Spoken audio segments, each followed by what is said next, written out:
tua glória os céus proclamam, os serafins clamam a sua santidade eterna.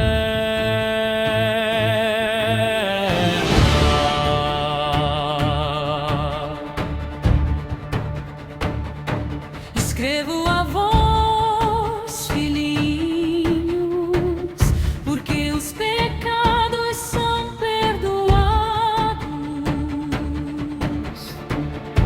Escrevo a vós, país, porque conheceis aquele que é desde o princípio.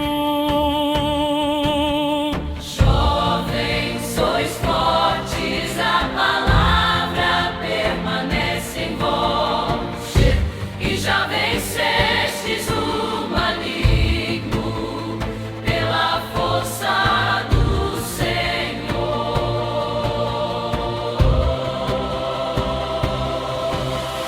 Santo, Santo, Santo, Senhor dos exércitos, a terra inteira se enche da sua glória eterna.